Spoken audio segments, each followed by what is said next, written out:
This is problem 15.73. It's on page 1031.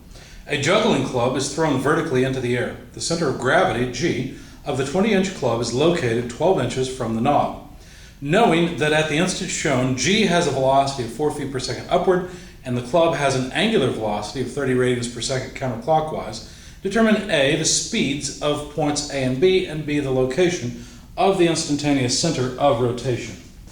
Instant centers are very useful because they're a point that may not be pinned to ground, but that have no velocity with respect to ground. So let's draw a straight line indicating the pin with point G here, point B at the right end, and point A at the so-called knob. There are 12 inches between A and G, 8 inches between G and B, and the pin rotates 30 radians per second counterclockwise, while the center moves up at 4 feet per second. So certainly the center is not staying still with respect to ground. We draw x, y, something like this. We're supposed to find the velocity of A and the velocity of B. And then we're also supposed to find the instant center, the point where this body has no velocity with respect to ground. So let's start off saying that the velocity of A is the velocity of G plus the relative velocity of A with respect to G.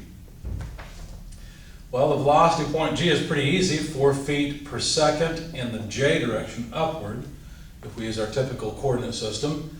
And then the angular speed times radius would be our term for the relative velocity. As usual, it's an omega cross r. So 30 radians per second in the k direction, because notice it's rotating in the positive k direction, times, well, we need the vector from G to A. Well, the vector from G to A is simply negative 12 inches, but wait, we got feet here and inches here, so let's just write, you know what, let's just write negative 1 foot. Everybody knows that that's 1 foot, but in what direction? Well, that's what the negative sign is for. It's in the I direction, right?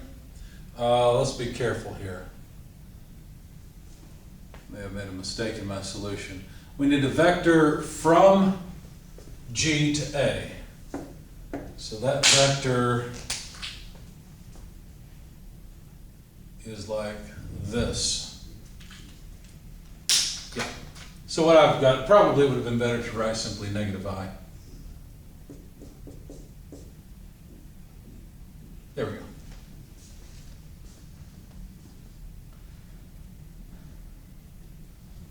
Now, I'm not real happy with this because in my solution it looks like I accidentally put a negative sign in front of this. Let's see if it comes out the same as what I worked through before. Anyway, so we've got 4J, feet per second. Notice we'll have feet per second because the radians go away. K cross I would be J, so we should get negative J. So negative 30J, and these would all be feet per second for our velocity. And so 4 minus 30 is just negative 26.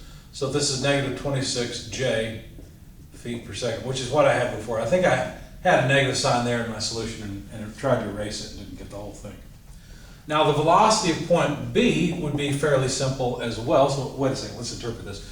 That means A is moving down pretty fast, as a matter of fact. Okay. How about the velocity of point B? Well, that would be the velocity of point G plus the relative velocity of B with respect to G. Right? Same story as A, so 4 feet per second in the J direction. I usually like to put my direction first, but I put units first for whatever reason on this. Plus 30 radians per second in the K direction, crossed with, and I forgot my cross sign here. That's better. 30 radians per second K crossed with the vector from G to B. Well, that's just 8I, or 8/12 feet in the I direction, okay? And so this ends up as 4J, not surprisingly. K cross I is just positive J, so 30 times 8 over 12.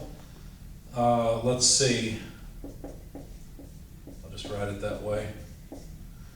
K cross I, as I said, is J. When you do all this, put it all into your calculator. you will find, did I make a mistake? No, this is okay. Let me check my math. 8/12 is the same thing as 2/3. So 2/3 would be 20 plus 4, so 24.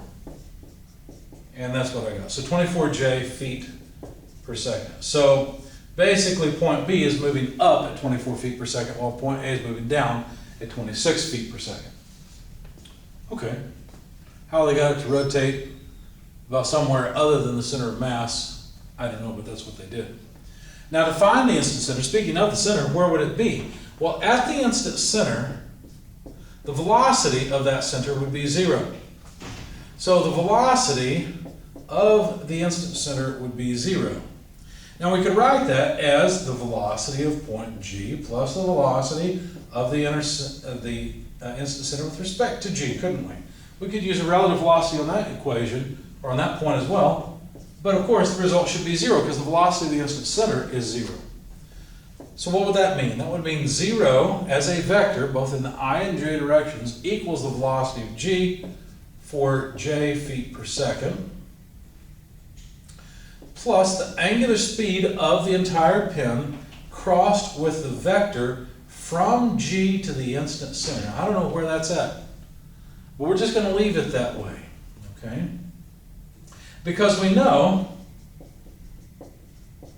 that the angular speed is in the k direction. It's just 30k radians per second, and that has to be crossed with a vector rg to instant center that's in the I direction, right? Because the instant center is going to be somewhere on this line.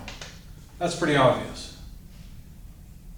So it only has an I component. Now if we get a positive number, that would mean it's to the right of g. If we get a negative number, it's to the left. So let's see, we've got 4j, let me drop the units, they are consistent. We'll end up with RGIC in feet, plus 30 RGIC, just taking the numbers out, and then take k cross I, and that would be j. And this has to come out to 0. So sure enough, we notice RGIC will have to be negative to satisfy this equation. There really is only a j component equation of interest, and that basically leads us to 0 equals 4 plus 30 RGIC. Therefore, RGIC is, put a 4 to the other side, negative 4/30, which is negative 0.13, where the 3 repeats forever, feet. Now that comes out to negative 1.6 inches. In other words, the instant center is back here just a little bit. It's not quite rotating about the center of gravity, but almost. And it has a distance of 1.6 inches from G. And that's the answer they were looking for in terms of locating the instant center for part C.